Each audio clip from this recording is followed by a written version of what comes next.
Hi friends, അസ്സലാമു അലൈക്കും. എല്ലാവർക്കും ആയിഷ ഡ്രീം വേൾഡിൻ്റെ പുതിയൊരു വീഡിയോയിലേക്ക് സ്വാഗതം. ഇന്നത്തെ നമ്മുടെ റെസിപ്പി വളരെ ടേസ്റ്റി ആയിട്ടുള്ള ഒരു ഫിഷ് ഫ്രൈ ആണ്. മീൻ പൊരിക്കാൻ വേണ്ടിയിട്ട് നമ്മൾ മസാല തയ്യാറാക്കുമ്പോൾ ഈ രീതിയിലൊന്ന് ചെയ്ത് നോക്കൂ കേട്ടോ. അപ്പോൾ നല്ല ടേസ്റ്റി ആയിട്ടുള്ള മീൻ പൊരിച്ചത് നമുക്ക് കിട്ടും. അതുപോലെ ചിലർക്ക് ചില മീനിൻ്റെ സ്മെല്ലും ടേസ്റ്റും അത്ര ഇഷ്ടമുണ്ടാവില്ല.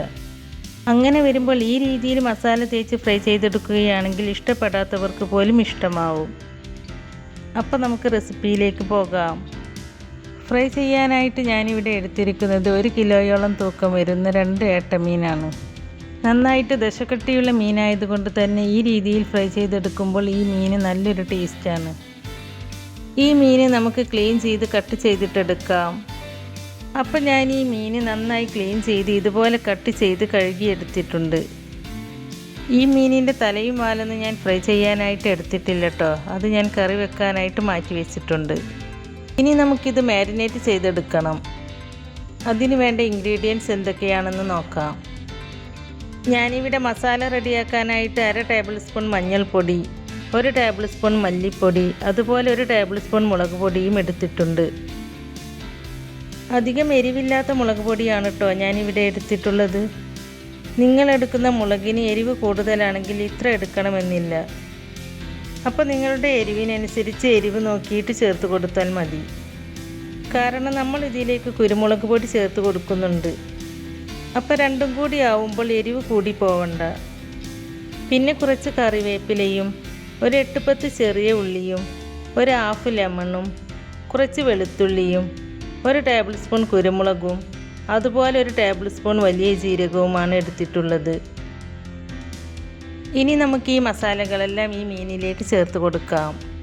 ഞാനിവിടെ കറിവേപ്പില ഇതുപോലെ ചെറുതായി കട്ട് ചെയ്താണ് ചേർത്ത് കൊടുക്കുന്നത്. പിന്നെ നമ്മൾ എടുത്തു വെച്ച വലിയ ജീരകവും കുരുമുളകും പൊടിച്ച് ചേർത്ത് കൊടുക്കുന്നുണ്ട്. ഇതുപോലെ ഫ്രഷ് ആയിട്ട് തന്നെ പൊടിച്ച് ചേർക്കണം കേട്ടോ. അപ്പോഴാണ് കൂടുതൽ ടേസ്റ്റ് ഉണ്ടാവുക. പിന്നെ നമ്മൾ എടുത്തു വെച്ച വെളുത്തുള്ളിയും ചെറിയ ഉള്ളിയും ചതച്ചാണ് ചേർത്ത് കൊടുക്കുന്നത്. പിന്നെ ഈ മീനിലേക്ക് ആവശ്യമായ ഉപ്പ് ചേർത്ത് കൊടുക്കുന്നുണ്ട്. ഇനി നമുക്കിതിലേക്ക് 1 ടേബിൾ സ്പൂൺ വെളിച്ചെണ്ണ ചേർത്ത് കൊടുക്കാം. വെളിച്ചെണ്ണ ചേർത്ത് മസാല കൂട്ടി വെക്കുമ്പോൾ ഒരു പ്രത്യേക ടേസ്റ്റ് തന്നെയാണ് കേട്ടോ. പിന്നെ 1 ടീസ്പൂൺ വിനാഗിരി, അതായത് സുർക്ക ചേർത്ത് കൊടുക്കുന്നുണ്ട്. പിന്നെ നമ്മൾ എടുത്തു വെച്ച നാരങ്ങയുടെ നീര് അതിൻ്റെ കുരുവൊന്നും പെടാതെ ചേർത്ത് കൊടുക്കുക. ഇപ്പോൾ നിങ്ങൾ വിചാരിക്കുന്നുണ്ടാവും എന്തിനാ സുർക്കയും നാരങ്ങ നീരും രണ്ടും കൂടി ചേർത്ത് കൊടുക്കുന്നത് എന്ന്. അത് ചിലർക്ക് ഏട്ടമീൻ, കായൽ മീൻ, അതുപോലെ പുഴമീൻ ഇതിൻ്റെ ഒന്നും ടേസ്റ്റ് ഇഷ്ടമാവില്ല. അപ്പോൾ ഇത് രണ്ടും കൂടി ചേർത്ത് മസാല പുരട്ടി വെക്കുമ്പോൾ നല്ലൊരു ടേസ്റ്റ് ആയിരിക്കും. ഇനി നമ്മൾ എടുത്തു വെച്ച മുളക് പൊടി, മല്ലിപ്പൊടി, മഞ്ഞൾപ്പൊടി ഇതെല്ലാം ചേർത്ത് കൊടുക്കാം. പൊടികളെല്ലാം ചേർത്ത് കൊടുത്തതിന് ശേഷം കൈകൊണ്ട് നന്നായിട്ട് മസാല മീനിൻ്റെ എല്ലാ ഭാഗത്തും എത്തുന്ന രീതിയിൽ ഇതുപോലെ തേച്ച് പിടിപ്പിച്ച് കൊടുക്കാം. ദശക്കട്ടിയുള്ള മീനായതുകൊണ്ട് തന്നെ ഈ മീൻ ചെറിയ കഷ്ണങ്ങളായി മുറിച്ചെടുക്കുന്നതാണ് ഏറ്റവും നല്ലത്. അങ്ങനെയാവുമ്പോൾ മസാല തേച്ച് പിടിപ്പിക്കുമ്പോൾ മീനിൻ്റെ ഉൾവശത്തേക്ക് മസാല നന്നായിട്ട് ഇറങ്ങും. അതുമല്ല മീനിൻ്റെ ഉൾഭാഗവും നല്ലോണം വേവുന്ന രീതിയിൽ നമുക്ക് പെട്ടെന്ന് ഫ്രൈ ചെയ്തെടുക്കാനും പറ്റും. അപ്പോൾ ഞാൻ ഈ മീനിൽ നന്നായിട്ട് മസാല തേച്ച് പിടിപ്പിച്ചിട്ടുണ്ട്. ഇനി നമുക്കിത് കുറഞ്ഞത് 1/2 മണിക്കൂറെങ്കിലും റെസ്റ്റ് ചെയ്യാനായിട്ട് വെക്കണം.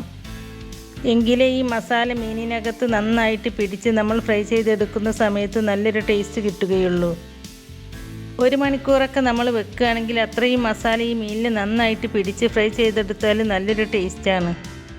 അപ്പോൾ ഞാനിതൊരു മണിക്കൂർ നേരത്തേക്ക് റെസ്റ്റ് ചെയ്യാനായിട്ട് ഫ്രിഡ്ജിലേക്ക് വെക്കുകയാണ്.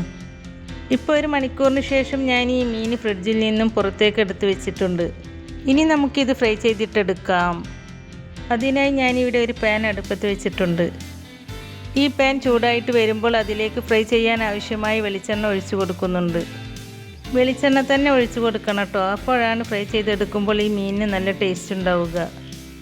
അല്ലെങ്കിലും നാടൻ വിഭവങ്ങളൊക്കെ ഉണ്ടാക്കുമ്പോൾ വെളിച്ചെണ്ണയിൽ ചെയ്തെടുക്കുന്നതാണ് നല്ലത്. എണ്ണ ചൂടായിട്ട് വരുമ്പോൾ അതിലേക്ക് നമ്മൾ മാരിനേറ്റ് ചെയ്ത് വെച്ച മീൻ കഷ്ണങ്ങൾ ഓരോന്നായിട്ട് വെച്ച് കൊടുക്കാം. മീൻ എണ്ണയിലേക്ക് വെച്ച് കൊടുക്കുമ്പോൾ പതുക്കെ വെച്ച് കൊടുക്കണം കേട്ടോ. അല്ലെങ്കിൽ ചൂടായിട്ട് കിടക്കുന്ന ഈ എണ്ണ കൈമേൽക്കൊക്കെ തെറിക്കാൻ സാധ്യതയുണ്ട്. ഇപ്പം ഞാൻ മീനെല്ലാം ഈ എണ്ണയിലേക്ക് ഇട്ട് കൊടുത്തിട്ടുണ്ട്. ഇനി നമുക്കിത് ലോ ഫ്ലെയിമിൽ ഇട്ടിട്ട് ഒരു 4-5 മിനിറ്റ് നേരം ഫ്രൈ ചെയ്തിട്ടെടുക്കാം.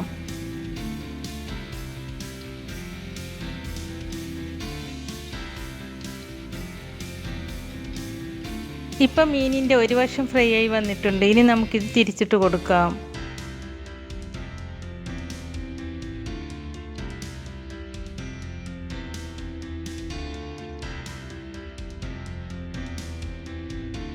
ഇപ്പം ഞാൻ ഈ മീൻ കഷ്ണങ്ങളൊക്കെ തിരിച്ചിട്ട് കൊടുത്തിട്ടുണ്ട്.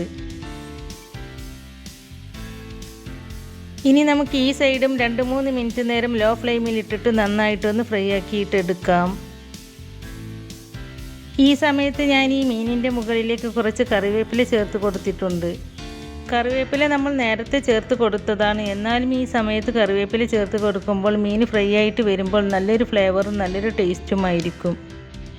ഇപ്പം മീനിൻ്റെ 2 വശവും ഫ്രൈ ആയി വന്നിട്ടുണ്ട്. ഇനി നമുക്കിതൊരു പ്ലേറ്റിലേക്ക് എടുത്തു മാറ്റാം. അപ്പോൾ നമ്മുടെ നല്ല ടേസ്റ്റി ആയിട്ടുള്ള ഫിഷ് ഫ്രൈ ഇവിടെ റെഡി ആയിട്ടുണ്ട്.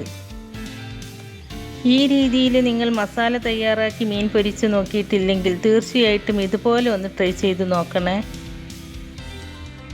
ട്രൈ ചെയ്ത് നോക്കിയിട്ട് അതിൻ്റെ ഫീഡ്ബാക്ക് നമ്മുടെ കമൻറ്റ് ബോക്സിൽ മറക്കാതെ എഴുതി അറിയിക്കുകയും ചെയ്യണം. അത്രയ്ക്ക് ടേസ്റ്റി ആയിട്ടുള്ള ഒരു ഫിഷ് ഫ്രൈ ആണിത്. നമ്മുടെ ഇന്നത്തെ ഈ റെസിപ്പി നിങ്ങൾക്ക് ഇഷ്ടമായിട്ടുണ്ടെങ്കിൽ ലൈക്ക് ചെയ്യാനും ഫ്രണ്ട്സ് ആൻഡ് ഫാമിലിയിലേക്ക് ഷെയർ ചെയ്ത് കൊടുക്കാനും മറക്കരുത്. അതുപോലെ നമ്മുടെ ഈ ചാനൽ നിങ്ങൾ ഇതുവരെയും സബ്സ്ക്രൈബ് ചെയ്തിട്ടില്ലെങ്കിൽ ഒന്ന് സബ്സ്ക്രൈബ് ചെയ്ത് സപ്പോർട്ട് ചെയ്യുകയും ചെയ്യണേ. സബ്സ്ക്രൈബ് ചെയ്യുമ്പോൾ കൂടെ കാണുന്ന ബെല്ലൈക്കണിൽ ക്ലിക്ക് ചെയ്ത് അതിൽ ആളെന്ന ഓപ്ഷൻ തന്നെ എനേബിൾ ചെയ്ത് വെക്കുകയാണെങ്കിൽ പുതിയ റെസിപ്പീസ് അപ്ലോഡ് ചെയ്യുമ്പോൾ അതിൻ്റെ നോട്ടിഫിക്കേഷൻ നിങ്ങൾക്ക് കിട്ടുന്നതാണ്. ഇൻഷാ അല്ലാഹ് പുതിയ റെസിപ്പീസുമായി വീണ്ടും വരാം. Thank you.